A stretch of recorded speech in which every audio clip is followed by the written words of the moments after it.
with myself, I've never gone on very big hunting parties and always traipsing around with my buddies and making deer drives. I've never hunted like that. I've always been a solitary hunter. And the more I learned about mountain lions, I realized me and this guy's the same guy. We're the same guy. He's a solitary hunter, and he's the best elk hunter in the mountains. And you learn so much. Every time I learned something like, why did that lion jump up on that log and walk it? That log's harder to walk than on the ground. Well, after a while it dawned on you, if he jumps up on 100 logs, one of those logs is going to have a porcupine under it, or a rabbit run out from it, maybe a deer bedded on it. He doesn't do anything haphazardly, but he's doing it by himself. And that absolutely fascinated me, and it captured me. I couldn't get away from it, nor did I want to. That lion cleared 15 feet probably with no track, and when it hit that deer, there was no struggle. There was nothing. There was no tracks all around it. There was no thrashing. It just crushed the life out of it without a struggle. And you just see that power.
Cabin. He's a mountain lion outfitter in Darby, and in fact, there's Jerry right now. I'll zoom in on him. He's our guide. Silly looking guy. And there's Jim McEnroe from Scobie, Montana. He's going to be the hunter this week. Here's just a few little pictures of his operation. Nice elk racks. There's the Loyal Ford. It's got 150,000 miles on it. Really is quite a log cabin.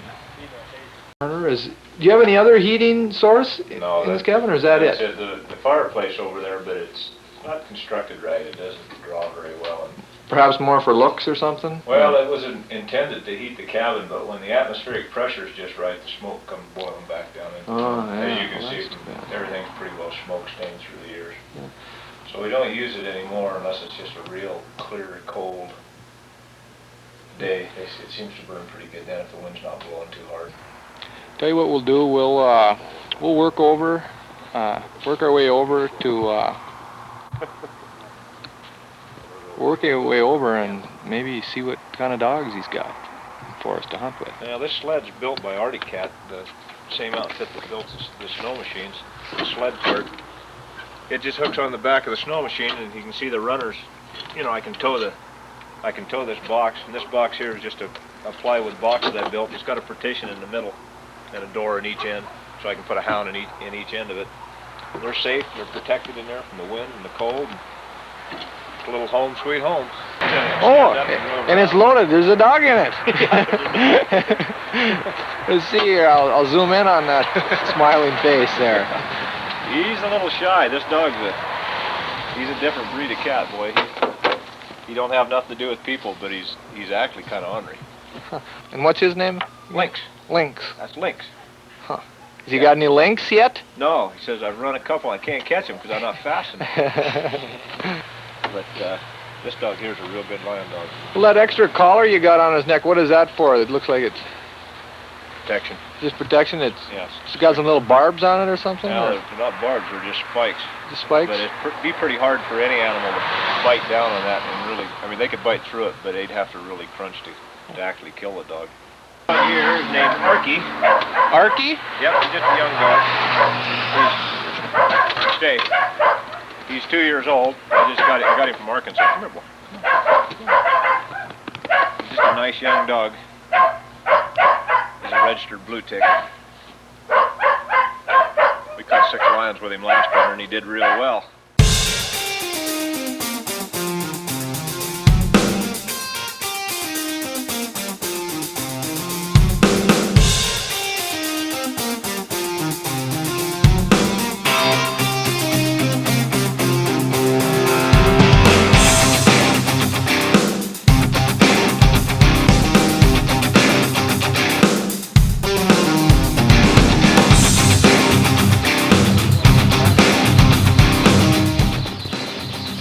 By golly, he's going right down the road, isn't he? Yeah, I'll move the pickup up here to that point.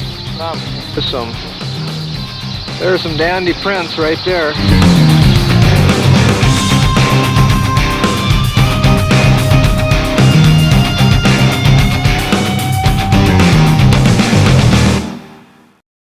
By golly, really something. Jim, hold your hand back down there again. Yeah. Good size print. Oh, we're gonna unload the dogs. Everybody's pretty well packed up, and we're gonna go after this lion. Okay, I want you to unzip my backpack and drop that in here on my back. I'll just drop that back down. Dogs are getting excited. I think they sense that there's gonna be a little action. Okay. Boys are picking up the scent. Must be pretty fresh track. Well, that's what we've been after, folks. We've trailed him up and down the mountain. How many times, Jerry? Huh? How many times have we been up and down the mountain after I that? don't know, I've been around and around. Holy smokes. Pine tree? Not a bad idea. Okay. I really got a nice picture of him here. Let's move around by two. Okay, Barry, he's looking at me. Okay. He's a beauty. Oh, you can make a good shot from there. I gotta get you. Pick your girl up.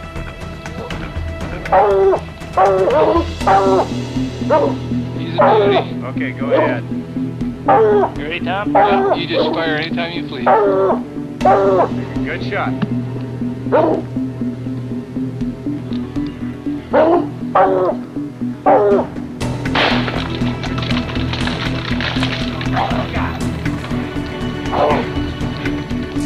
Can you tell where you hit?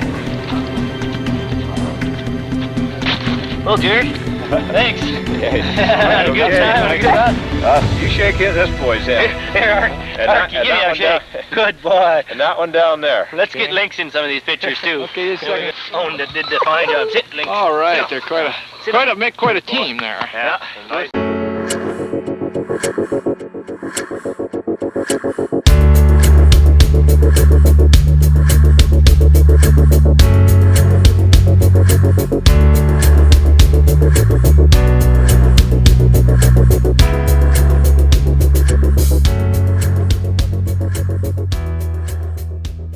One time, a rancher called my dad over on the coast, and I had never seen a cougar. Very few people ever did then. We see more now than people on the coast talked about them, but you never saw one.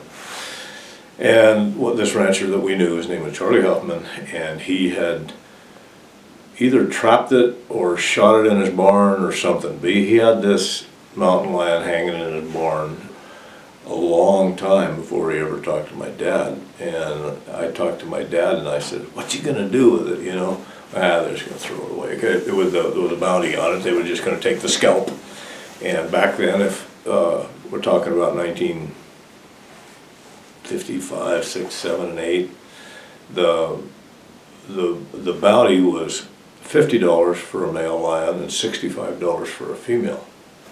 You just had to turn in the scalp to the county. And so anyway, that's all they were going to do with this. And I said, "Oh man, I want to skin this thing."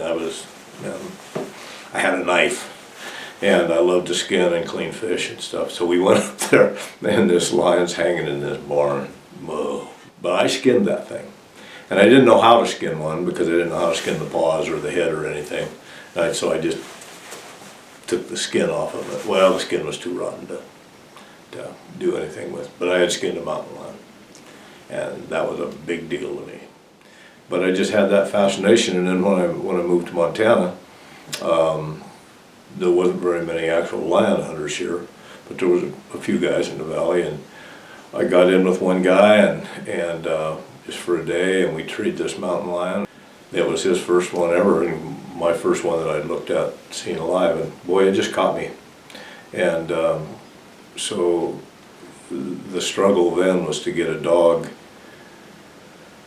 that could do this. And back when you start hunting mountain lions, and I'm sure every lion hunter that I know will agree with this, when you're young and just starting, you need a pretty good dog. By the time you're 50 years old, all you really need is a dog that can bark, because you're better than most of the dogs. You know, I mean, it's natural to just get better and get better and get better and know how to work these trails out and stuff. But back then, I mean, I needed a good dog. Well, that was hard to come by, but I finally got one. And I don't know how to say why I got started. Just the whole adventure of the thing and the ego of the thing, that it puts you physically into a different class. If you're going to be good at this, you're not stalking whitetails on the river bottom. You better be able to really go, and with that sense of pride of being able to do that. And you know, we all have egos, and that was also kind of a big thing. Like, I can follow those dogs, it doesn't matter where they go, I'll be there.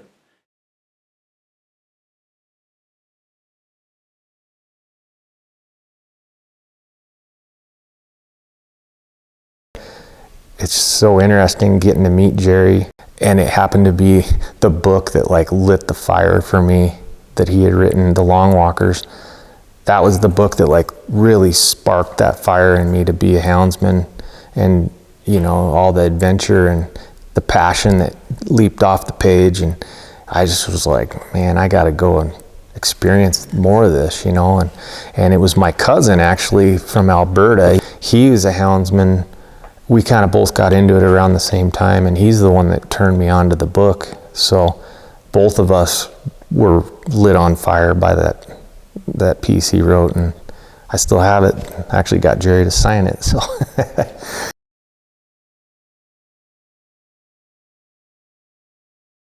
The best for a lion hunter, as far as I'm concerned, is you're running one animal with one dog, and there's so much satisfaction in that. You know, other than having a pack. I mean, it's nice to have a few dogs around sometimes, but not in general. It's just the satisfaction of doing that with one good dog is just, it's huge. In all hunting, and that's my career and my passion in my life. I've most of my pursuits, when you just kind of weigh it all out, has been by myself. And I just find like I'm a better hunter. I'm more in tune and kind of gleaning more from the experience. And so, you know, taking that into being a houndsman and running by myself a lot, it just gives me a better finger on the beat, I guess. Like, you know, all it really is you, the dogs, and then whatever, the cat you're chasing, and you just never ever know. And then there's always the unknown is what builds that confidence and awareness. Lion hunting is always an adventure. The snow is like way steep here. And look at this.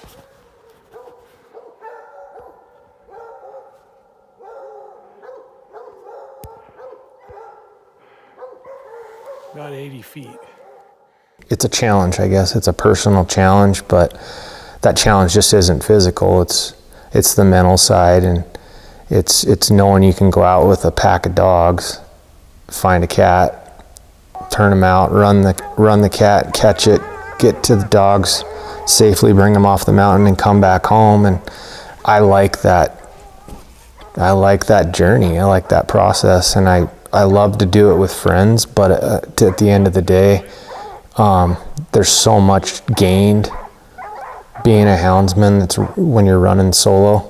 yeah, it's just something I think I'm pretty lucky to be able to do every winter, all winter.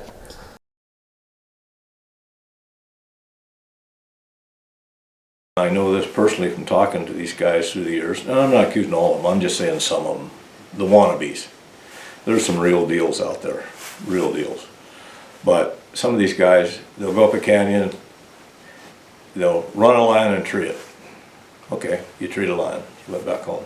Next day you take your buddy up there, that cat's, maybe he's got a kill, maybe he's around, they run that same lion again, tree it. Maybe maybe they'll do this 2 or 3 days in a row till they wear this thing out. Well, shoot, in 1 week they've treed 5 lions. Well, they treed 1, maybe 2. And I'm not trying to put them down. I'm not saying these guys aren't the real deal, because some of them really are. But there's some guys out there that just like, shoot, got 35 lions this year. Maybe you did, if you're talking about somebody like Tyler, he tells you that, that's what happened.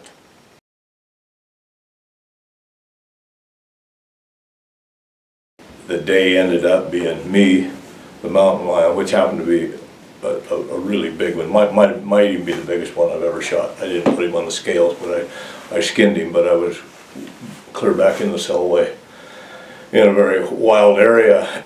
I don't even want to do a day like that again in my life, but it was me and the mountain lion, and it ended up out of the pack being 1 dog. I had a partner with me, a fellow that I was camped with over there. And we're coming down the Cellway River. Had a little bit of snow that morning, but the snow was fairly deep already. It was winter range, and we're seeing lots of game on the river.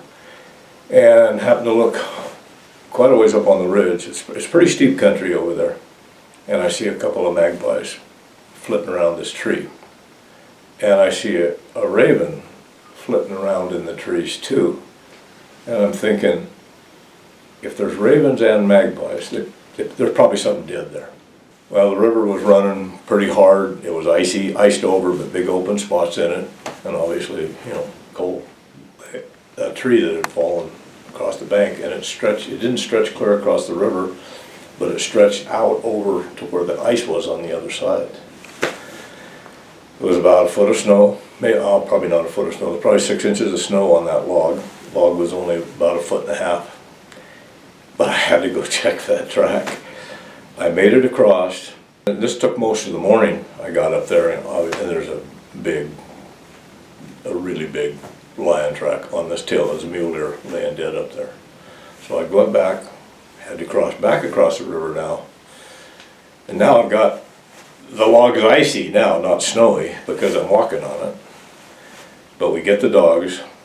I think we had 4 dogs. We somehow got them across.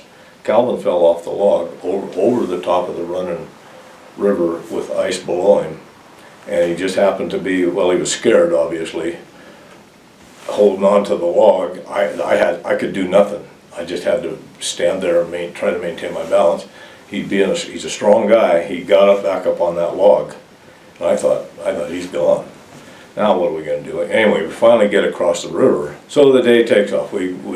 We just turn the dogs loose because we know they're going to follow us up the hill. Let them run off some of their steam as we go up through that deep snow, and we get up to where this mule deer's laying, because I already know where it is.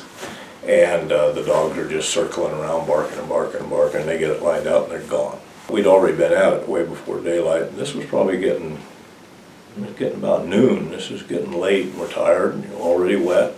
We're about 8 miles probably from camp. And things just went kind of crazy, and dogs barking everywhere, and pretty soon no dogs barking anywhere. We can't find them.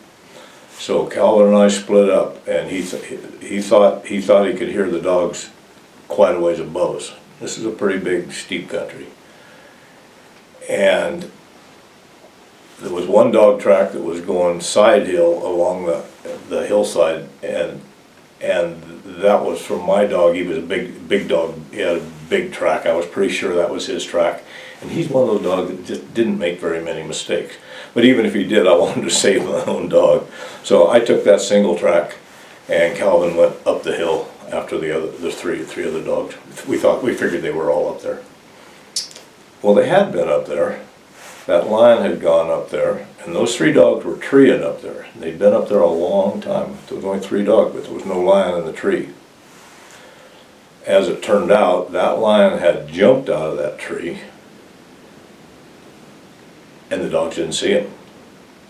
So I didn't see the tree, but I'm suspecting that there was a lot of low branches where they were up underneath and they couldn't see what happened over top of them. Then we're way above the river now.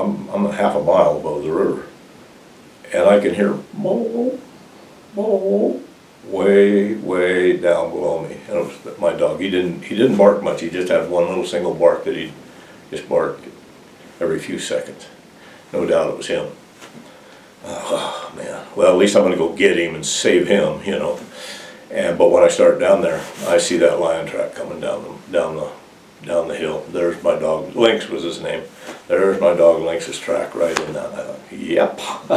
It wasn't a brilliant decision because there was no thinking. I got lucky. I made the right decision. Now Calvin and I are completely separated, and the day has just kind of gone to pieces. Except Lynx is on this lion track, and I could tell by the track it was the same one were after, because there isn't 2 of those that live on the mountain. So I get down there and he's got it treed. So what do?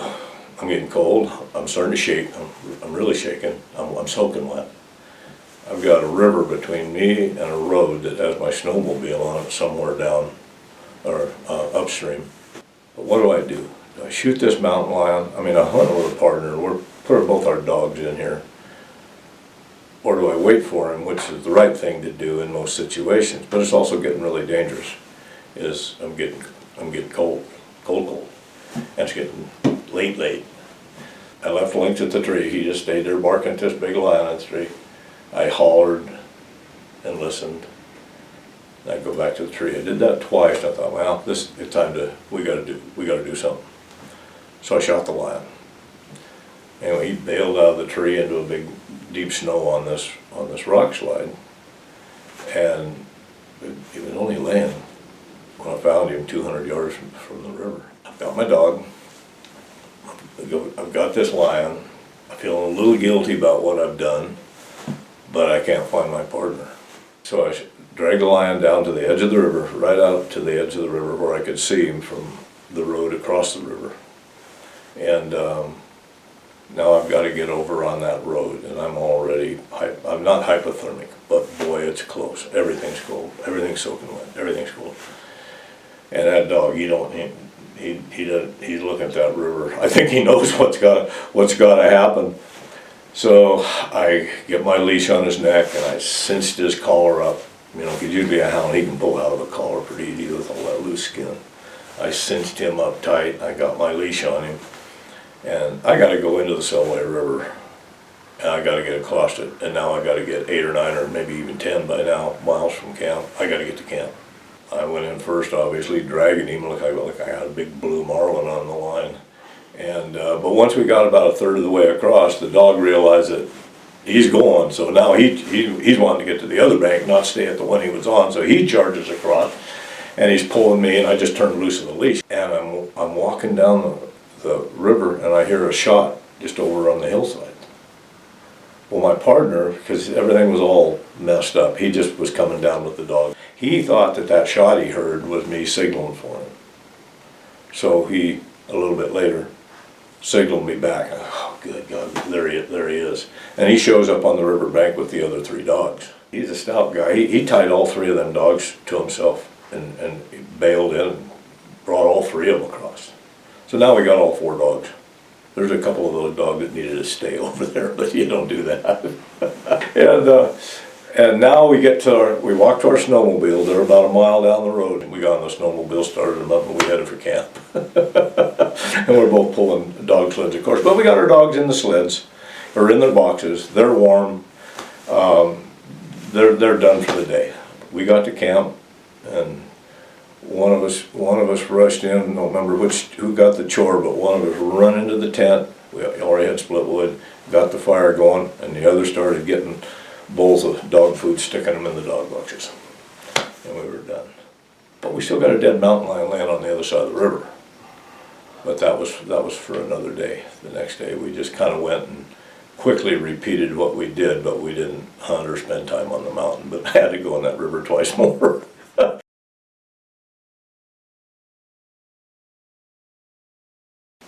If there were 10 lion hunters in this valley, you could line all of them up. There wasn't 5 pounds of fat on any of them all together. You know, that was just the way you had to be. It was all done on foot. The other thing that was there was something else, and it was that knowledge and that skill of finding those dogs without electronic equipment. Now you've turned those dogs loose in, well, it's the wildest country in the United States. It's the Rocky Mountains. It's mountain lion country. You got to find them. They're not. You can't always hear them. You can hear them when you're on top of a ridge if they're in the next canyon below you, but if they're in the next one over, you can't hear them. You don't know where they are.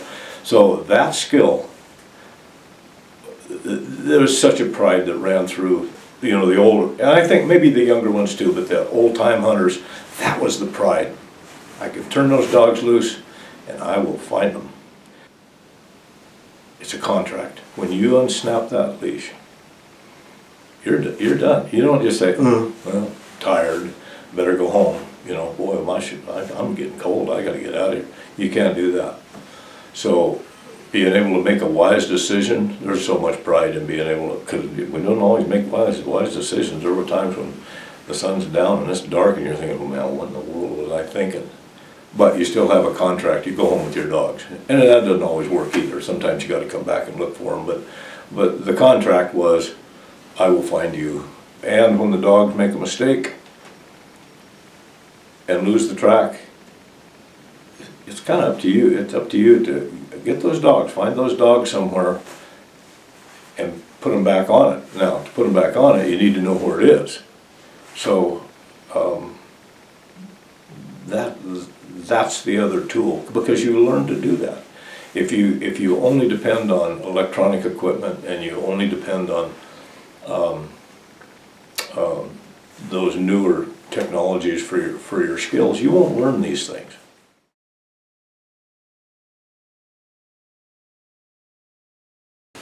There I was in a bar in Darby, Montana, late at night, and we were blowing sideways, and this just crazy stunning girl walks in the door.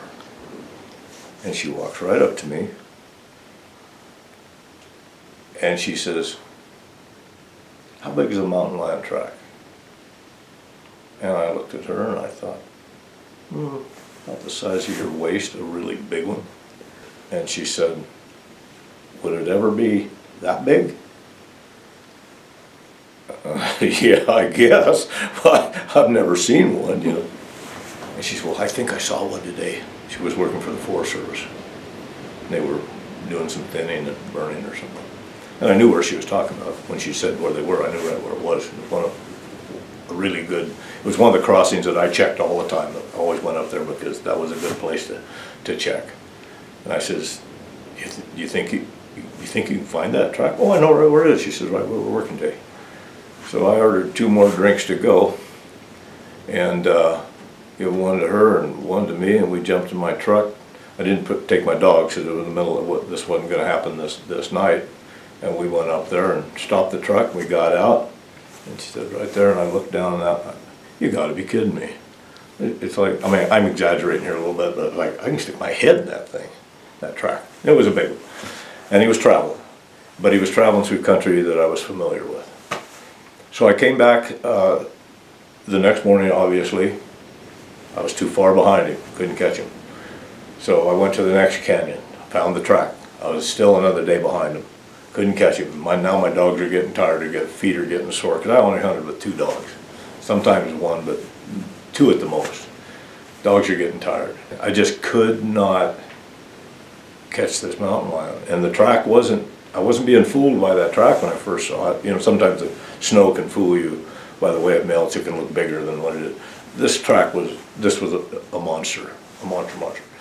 A job had opened up on an island to guide hunters on Catalina Island. They needed somebody. I needed a job. And I got on a plane the next day and flew to Catalina Island with that mountain lion in my mind. where is he? Well, he'd kind of run his circuit and came back, and a fellow that, just an excellent mountain lion hunter, he found that track, and he ran it and treated. He killed the lion. This lion weighed 118 pounds. It was a big male, but that's very small for a big male. That's 40 pounds light. If I remember right, he said most of its tail was gone and a lot of its fur had fallen out. The very sick mountain lion. Man, and I thought, when I heard that he'd killed it, I thought this is going to be one of those, would be a new world record. But it just had a huge foot, and it had been a record lion at one time, no doubt, and probably just a few weeks before that. But so I didn't get him, but you know what? Got the girl. Yep. Yep. Yeah. Talk about a fresh track.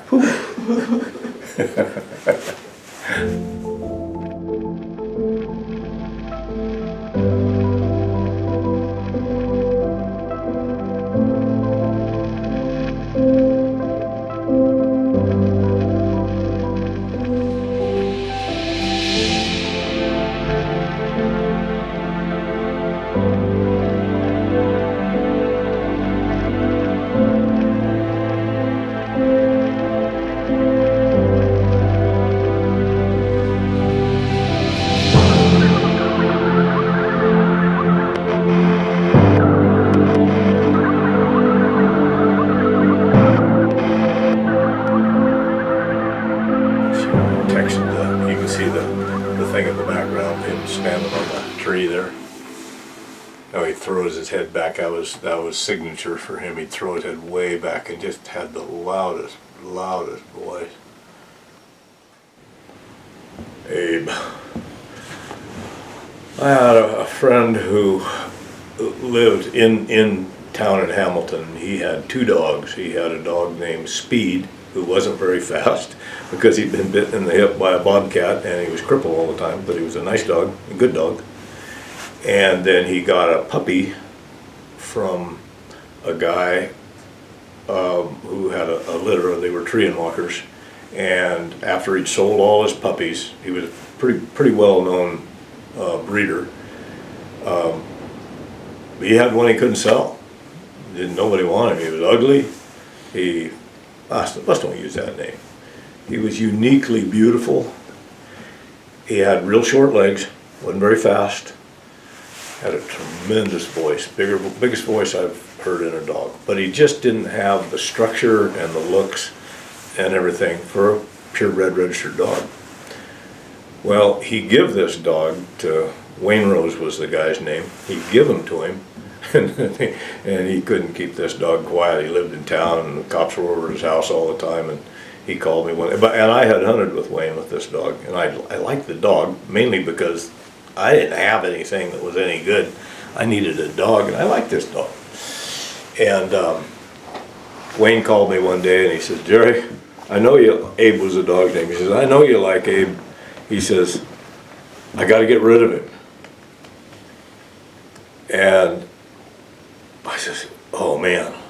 I said, "What do you got to have for him?" No, he's 8-9 months old now. He's not a little puppy, and we've hunted with him. I've seen him in action. And he says, $100. Oh man, I didn't have $100. So I said, "I'll tell you what I'll do. I'll make you a deal, Wayne. I'll give you $50 because Wayne was in a mess. He had to get rid of this. This dog had to leave town. He was getting run out of town. I'll give you $50, and I'll give you another $50 when Abe catches his first bobcat by himself." Bobcats were worth a lot of money. Okay, that was a deal. So I went down and got Abe. But that's how I got him. Now, Abe was with me quite a few times when we caught bobcats, but there were other dogs involved. He never caught one by himself. He just was not fast enough. But he was such a persistent, tough dog that when I'd put him on a fresh lion track, he just stayed with it and stayed with it and stayed with it. So you either had to go up a tree or be tormented for the rest of your life. And he was a good lion dog, he just wasn't a good bobcat dog. So anyway, I paid $50 for Abe for a good dog, and they were good dogs were going for $300 or $400 then, not 3,000 or 4,000 like they are now, but got a good deal on him, and he became a buddy for quite a few years. You want to hear some more about him? Yeah. Well, when I first met that girl, her name was Sharon Phillips, the one that showed me that big lion track. We started running the country together, and spring came, and I put a camp in over on the Cellway River in Idaho. She had Abe with her, and when she came back to camp, I looked like, whose dog is that? I had kind of forgotten that he was white and red. You know, he was so grubby all the time, I thought he was brown. And she had taken him to the foo-foo parlor and had his old toenails, when they were on the floor, they'd go click, click, click, you know. She had them trimmed, and she had him cleaned up, and he didn't smell like rotten coyote carcasses. And hey, that's a pretty nice looking dog you got in the back of that truck. He just had one eye. When he was young, just before I got him, well, I was involved in it, but I didn't own him. Wayne Rose and the guy I got him from, we had treed a lion up on the edge of Lake Como. And when the lion came out of the tree, there was a big fight going on in it, and this lion took a swipe and he cut this young dog across the eye with his claw. Well, the eye just became, crippled and died, and so he just had this white glob, and it was bulging, and it wasn't very, very becoming. Well, then once I owned the dog, we got into another situation like that where he really got himself injured, and we got a mountain lion, and it was a big adult female. I did not want to kill the lion, but I ended up having to, because she would just maul on this dog, and he wouldn't leave her, he wouldn't quit. And so, but when I carried him out of there, he was pretty limp, and he was cut up pretty good. And I took him to the vet immediately down here in Hamilton, and he was frostbitten on the bottom, and his tits were all frostbitten, and they were black. And of course, he's scratched up. He's got cuts all over him. So when they anesthetized him, the vet told me, he says, we might as well just overhaul this dog. Let's cut those frostbitten tits off his belly. He's a male dog. He doesn't need these things. They're just hanging in the snow. Let's take that eye out, because he can't see out of it. Sew him up, and get him fixed up. And Give him a black patch. yeah, actually, there was a couple situations where he'd sitting on a bar stool next to me, and I think he's worn a patch before. I think he'd had a patch made for him. Anyway, this dog's got more character than anybody. We got him all patched up. Now he's a fine looking fellow. He's cleaned up and he's healthy, and his disposition completely changed. No more barking at every little, he barked all the time. He's a hound, but no more frustrating, fearful barks. That eye must have been giving him a lot of pain, and it was swollen up and bulgy, and he just became a lot nicer dog. He was at peace. I don't think he was in pain anymore. Talk about a character. He looked like Whitebeard the pirate with that one eye.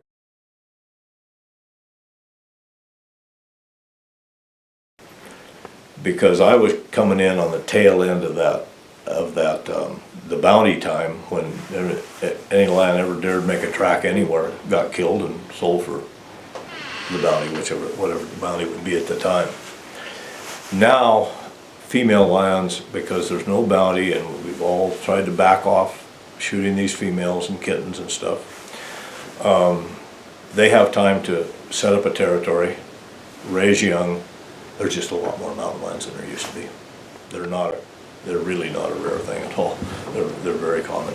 They actually do have a lot more mountain lions to to look for than I did. Well, when I first started, I caught 4 in a winter, man. I thought, whew, I'm pretty hot stuff. Now, a good landowner should catch way more than that.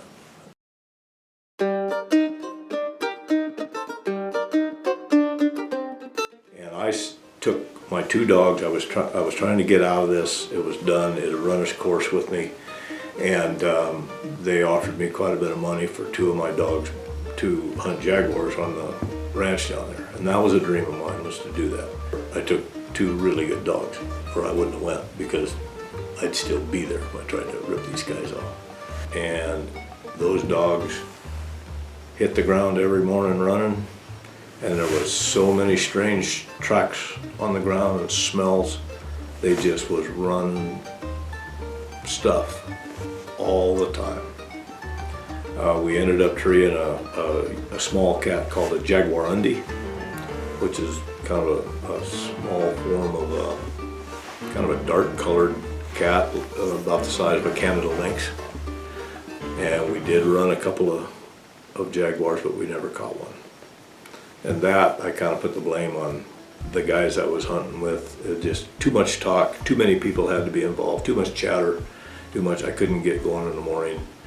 By 10 o'clock, dogs couldn't smell anything. It was so sweltering hot. Everything had steamed off the floor. But we caught anteaters, we caught crocodiles, we caught capybaras, which is the largest rodent in the world. These are 2 nice, well-broke dogs that only run cats, but you can't blame them. They had new stuff to go on, and those guys didn't blame them. They said, don't worry about it.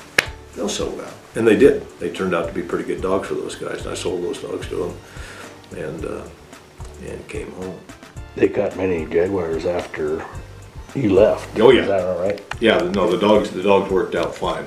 I just wasn't there when that started to happen. But I will tell you an interesting story if you want to hear about Venezuela. And because I think this is unique. I don't know anybody that's done this. I did it by accident. Of course, there's so many crocodiles in that Venezuelan jungle. And this crocodile scooted out, because you're walking around waterways. It's the only place you can go without having to cut a trail. They were all of a sudden chasing something, and it went under this real low bunch of just roots and limbs and stuff. There was a space about that big, and I thought, man, I could hear it. It sounded like it was roaring. I thought, wow, I wonder if they've got an ocelot or something. They had something in there. I could hear it roaring. And I'm inching my way in, and the dogs are fighting. I'm trying to get, I only got room for me, and I'm trying to push them back, and they wanted to get in. They're stepping on my head, and they're scratching me, and I'm pushing this in, trying to see what in the world. Because as soon as I saw what they had, I was going to pull that trigger a couple times. Once I got in there, it was a crocodile. And it wasn't very big. He was about 4 feet long, maybe. Here he come, and I just went like this, ducked, and he stepped right on the back of my head, ran right over the top of the back of me, and he was out of there. I had blocked I'd blocked his entrance, But here he come, went right over the top of me, down the creek while the dogs caught him. And so fast, that crocodile reached around, and one of the dogs I had there was named Arky. He grabbed Arky by the side of the head, I guess it was, a loose skin right here. And a crocodile, when he kills something, he likes to roll and twist and tear pieces off. But he was rolling and twisting with the dog trying to get to the water. Of course, I'm right behind him. The other dogs were barking, and the Venezuelan guys that was with me, their dogs were barking. I mean, it was one of the biggest bar fights I've ever seen. And I jumped down in there with him and started whacking at this crocodile with my machete and trying not to hit a dog. And finally I got him just right behind the head on the spine there, and he just stiffened up. We had the crocodile, and I was so sick of eating those capybaras, which is it's the largest rodent in the world. Most people know that big one will weigh 120 or 30 pounds. That's a big rat. I was so tired of eating them. We took this crocodile back to camp. I cut the tail off. It had a nice chunk about like that. Nice, that big around, nice pure white meat.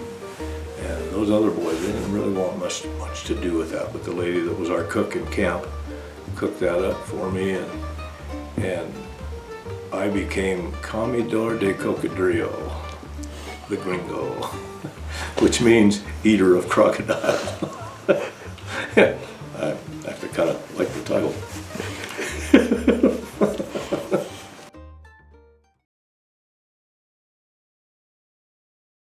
I've written some books, that's in print, that'll last forever. Will my young ones coming along, will they ever read it? I don't know. When I was a little boy being a mountain lion hunter, about the coolest thing I could ever think of. And I don't think I was that unique, but I think if I was born today, if I was 10 years old today, I would be way more unique if I thought that. Kids have toys and tools and electronic tools and other things that take their interest. So yeah, I have thought about, what are they going to think about Grandpa? You know, was he a sadistic killer that just liked to shoot stuff? I mean, hunting is such a bad thing to do. Are they going to think about that? Or are they going to see what conservation truly is and game management truly is? Are they going to actually know that there's more game of all kinds nowadays than there was even when I was born? I was born in 1945. There was hardly any elk in this country. There was very few mountain lions because they were all killed for bounty. There wasn't very many deer. There was a lot less antelope. I mean, are they going to see that? Or are they just going to think, well, you have some animals here, you go out and shoot them, now you don't have animals. So it's bad.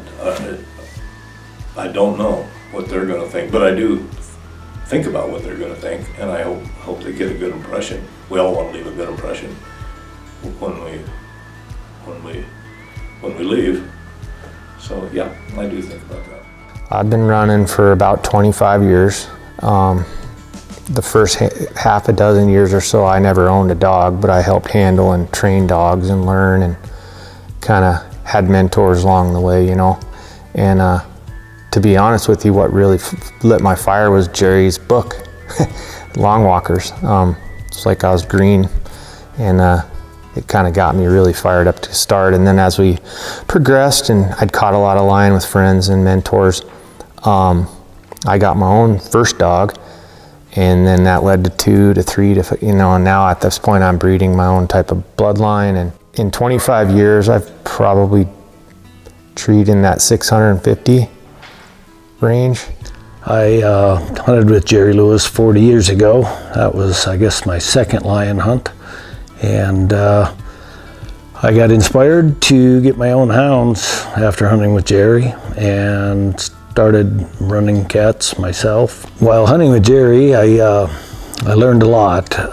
Some of his greatest talents, I guess, as far as he just had a vast amount of knowledge about the mountain lion and his characteristics, from reading tracks and what that lion's behavior is and what he's doing based on his tracks. Also, dogs. He knew how to train dogs, and so I picked up a lot of tips from Jerry over the years.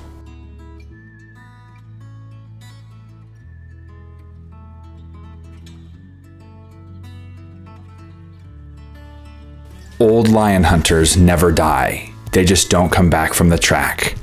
Any long walker, whether cat or man, would be perfectly satisfied to leave nothing behind to find of them but a single print in the melting snow on a distant ridge. Their final solo, silent crossing.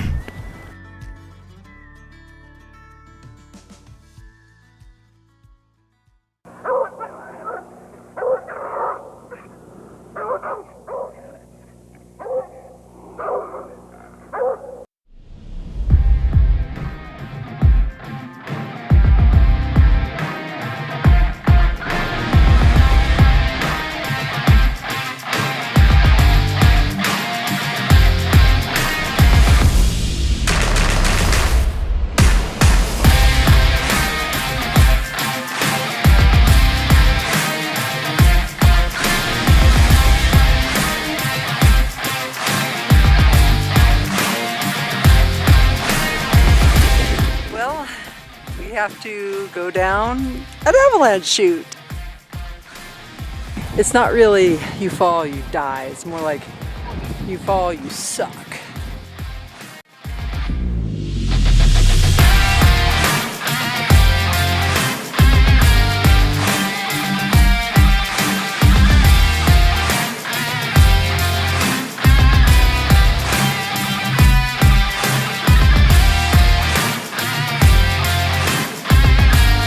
Brought in the big guns. Tyler Jonnerson. Got Tyler Jonnerson here.